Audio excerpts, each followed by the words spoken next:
Greetings and welcome everyone on another episode of Thoughtful Leaders, an initiative of Thoughts on Education by collegedunia.com, India's largest student review platform. Today, we have with us Additional Director at LPU, Mr. Aman Mittal. Mr. Mittal has been honored for being top marketer in education sector and for bringing the largest number of international students to India. Thank you so much and very warm welcome to you, sir. Thank you, Ritik. How are you? I'm doing great, sir. So, sir, you have been connected to the education industry for quite a while.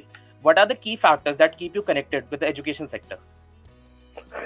I think, Ritik, it's the passion. I mean, since I've come into my career, I joined the IT industry after doing my BTech engineering from Thapar.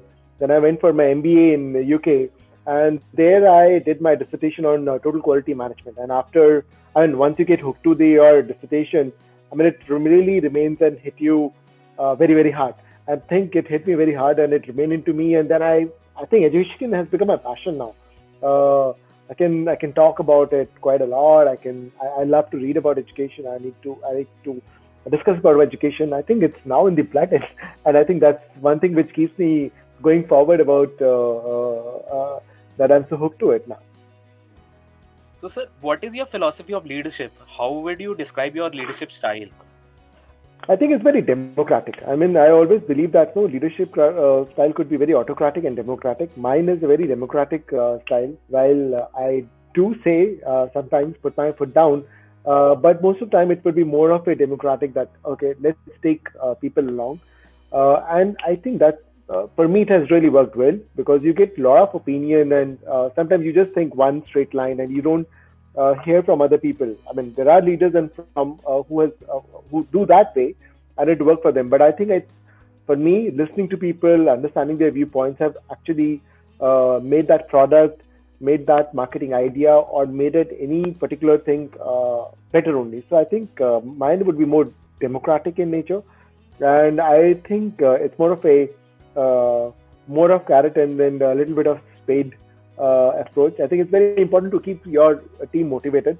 You need to appreciate them. I think that's something which is very, very important. In the end, you're as good as your team. You cannot be doing anything and everything yourself. You need to keep motivating them. But at the same time, it's not that you should not be reprehending them in case they're not performing. I mean, you have to do it. But my style would always be reprehend them in kind of in your own office, and when you have to appreciate something, please do it in a very open. So I think that's somehow I would sum up my leadership style.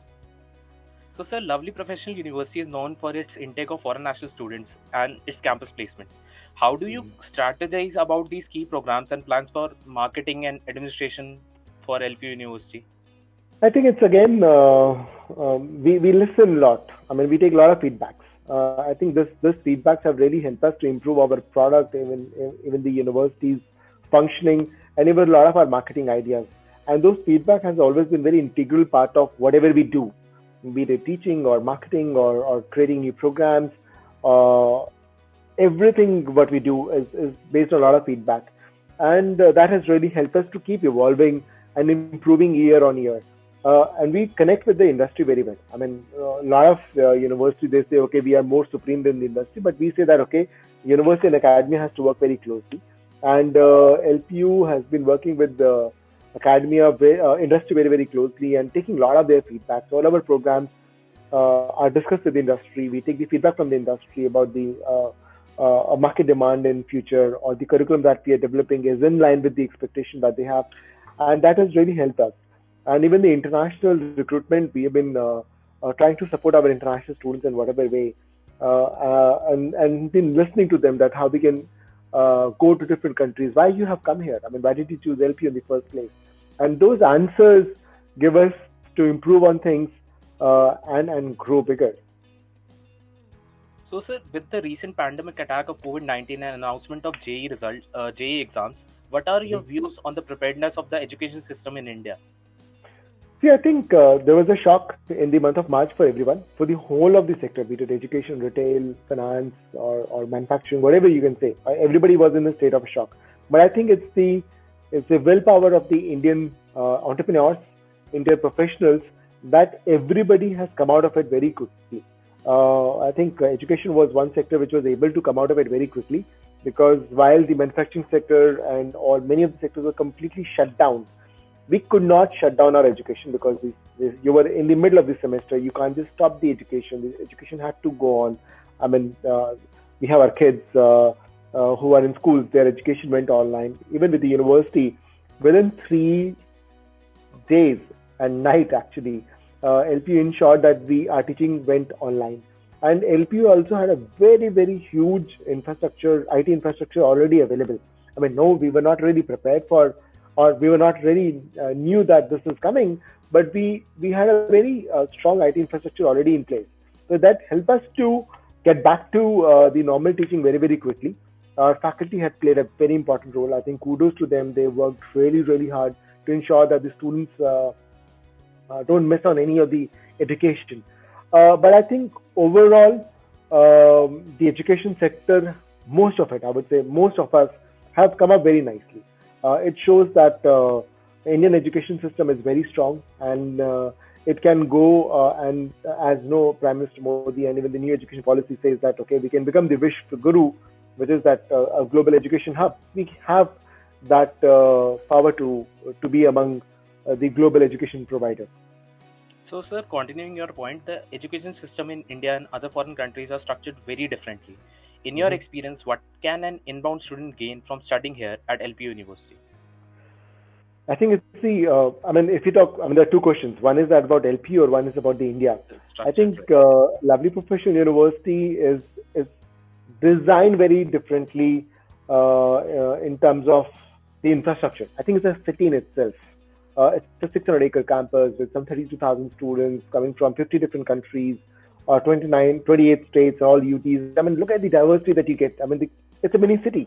So the kind of infrastructure, the kind of diversity, the kind of exposure, the kind of, I mean, as I was speaking earlier, our curriculum is very globally relevant and very industry oriented. I mean, all those things that you get in the university is miles apart. And I don't think so any of the Indian universities, I mean, you will say that all the universities talk that whatever you are doing is the best, but I think I Yeah. strongly believe that LPU is mile ahead because nobody has been able to create that kind of infrastructure and ecosystem as we have been able to do that. So in that way, the environment and the experience is very, very rich when they study in LPU, and all with the very, very cost effective pricing. I mean, if you have a similar infrastructure, similar learning back in US, I mean, you would be spending anywhere between 500,000, 50,000 to $100,000 per year. While in LP, what are you spending around 2,000, less than not even $2,000. So, uh, so in that way, it is a huge return on investment when you study in a university like LPU and see the placements. Students have now been working in Google, Microsoft, Apple, or whatever, Mercedes, Deloitte, Ernst& Young, whatever name you talk about the top 500 companies, our LP students are working and they're a package of I mean, as good as 1 crore. Recently, our fresher, Tanya, she got a package of 42 lakhs from Microsoft. She just graduated and she got a 42 lakhs package. See the investment, I mean, see the return on investment that a student get when they joined a university as big as LPU, as ambitious as LPU, and the university who can provide us an experience as LPU. There are not many such success case studies in India, at least. So I think it's a great experience for anybody, be it international students or the national students.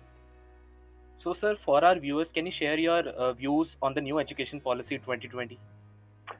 So it's an interesting question. So and I always answer the same thing that I think it's a great, great vision document. After 34 years, there's a change in the national education policy in India, and I think it's a great vision document that the ministry has come out after a lot of deliberation, a lot of discussion, a lot of inputs from various stakeholders, uh, and the pudding lies in eating it. So the taste of pudding would lies in eating it. So it is how they are able to implement this policy is the key question to be asked. I mean, they would need the government would need a lot of support from the state governments. The government has to pull out a lot of finances to implement this policy. So how they're able to bring that out is a major question. I mean, we have been spending just 3% of the total GDP so far. there's a provision of 6%, which means doubling the amount spent on education. It's a tough call. How that money is going to come from? I mean, we're talking about multidisciplinary institution in every district. It's that would mean that you have to have a much larger spend than that college is doing. Where the money is going to come from? I mean, you have mentioned that now the right to education kind of thing is going to cover from 4 to 18 years. It was Yeah. 6 to 14 before, now it's 4 to 18. I mean, pre-primary and even the secondary education, higher secondary education, which is a great move. But that would add, I don't know how many million more students into the kitty of government who they have to cater to. So I think it's a very ambitious move. Everything is very, very nice. I think there has been a lot of debate about that all this have to come, and it is very nicely put in the education policy. But let's see how it gets implemented going forward. I'm very, very positive about it. That it can really create a new India for us. But it is about how we're going to implement each of it. Sir, can you comment on the new education policy from the perspective of the foreign national students? It will pose some challenges or it will be beneficial from them?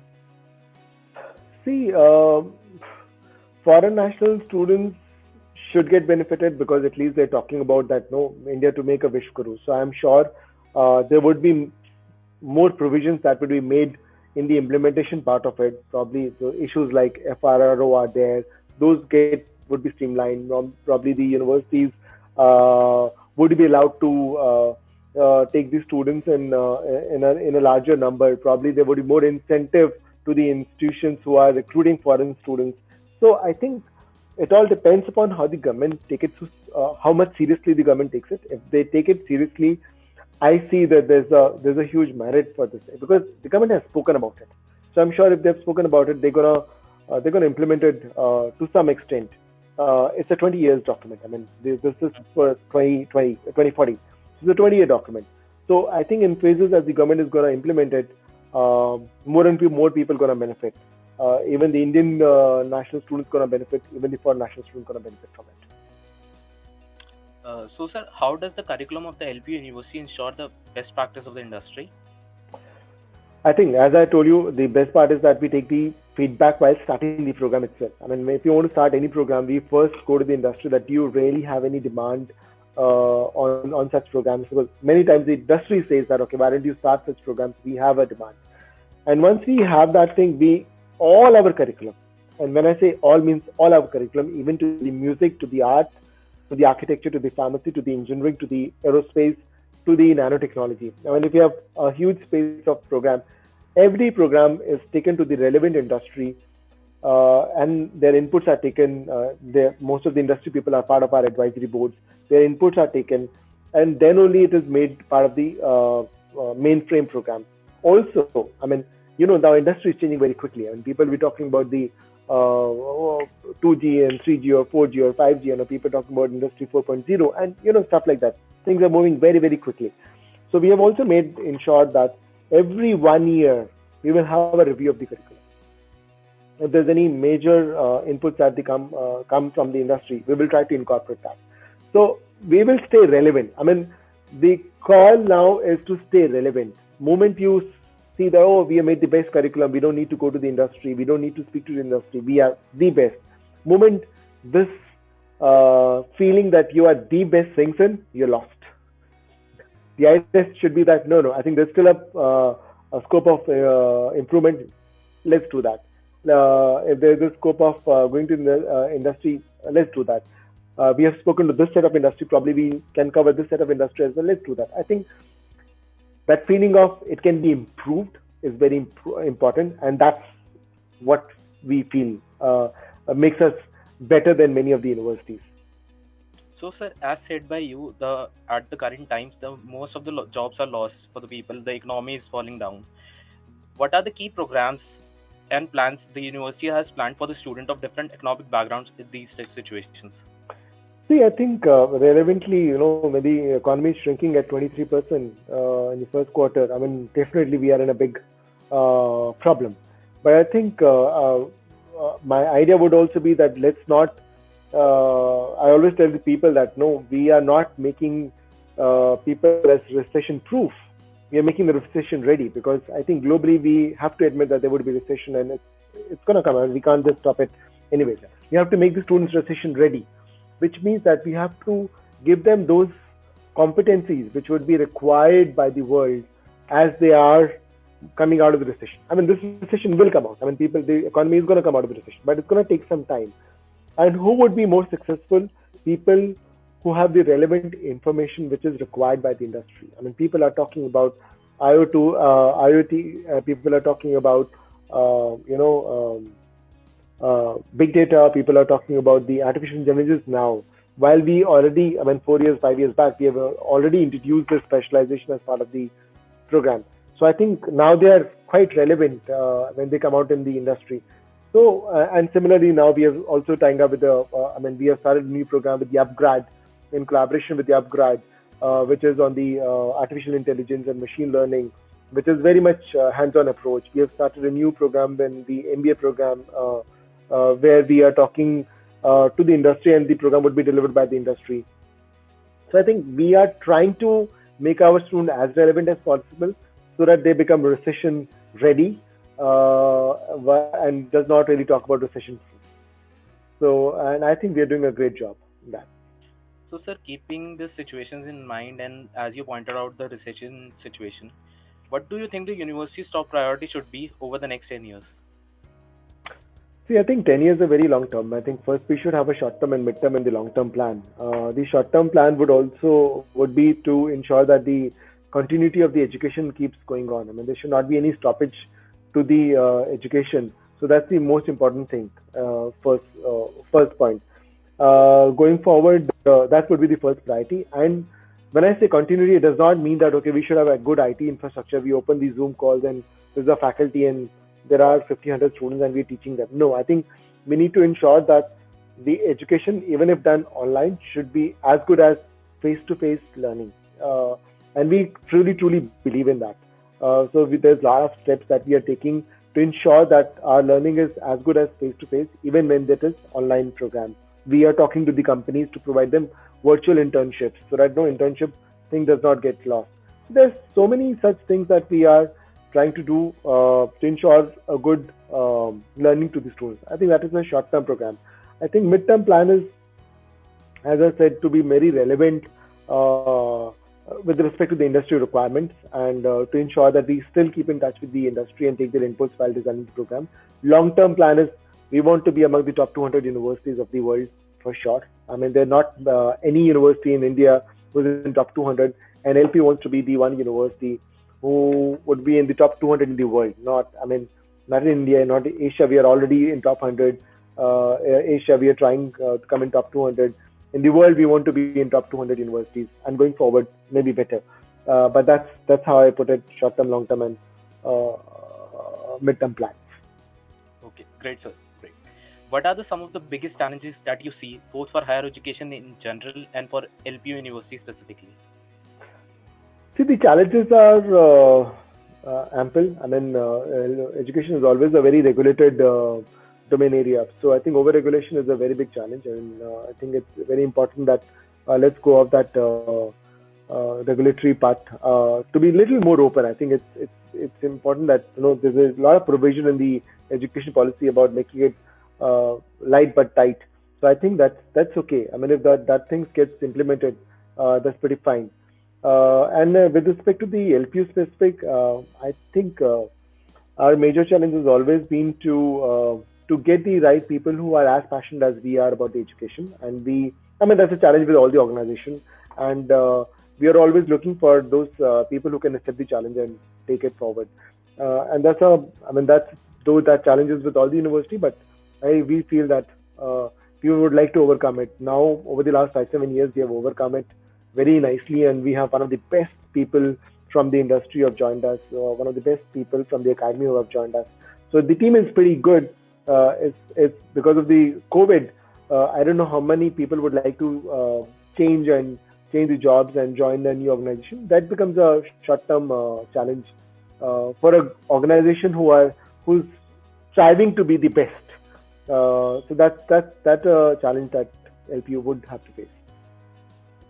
How do you tend to establish a healthy relationship and environment in your institute and university? I think, Ritvik, it's very simple. At LPU, we have always been open to the innovation and listening to the students. And the healthy environment only comes when there's a two-way communication. You not only just put on your policies and say, okay, this is how it's going to be done. You keep listening as well. I think that two-way communication is most important if you want to bring a healthy environment in the university. And I think LPU has been doing it very rigorously. We have a lot of online system, lot of transparent system. You can approach your HODs, you can approach your HOS, you can approach your HOF, you can approach us uh, with a lot of means. So I think that has really helped us to have a open system in the university, and also in LPU. I think discipline is very crucial to us. I mean, we have ensured that what may be, you cannot fudge on discipline. If you are caught doing something wrong, I mean, we're not going to tolerate it. I think that precedent that you have said that discipline is very important for us has ensured that it's a very, though with such a large student body, with students coming from such a diverse countries and cities and states, it's still so good. I mean, I'm sure you would love to be part of LPU if you visit the campus here. Definitely, sir. I would like to visit the campus once. So, sir, summing up the interview, any suggestion or advice you would like to give to our current youths and aspiring students in the pandemic time? So only advice is that please stay positive and keep working passionately. This time it is important to stay positive and don't lose the heart. Everything would be over very soon. Thank you so much for this interactive session, sir. Thank you so much for having us on behalf of College Dunia. Thank you. Pleasure is all mine, Ritwik. Thanks a lot.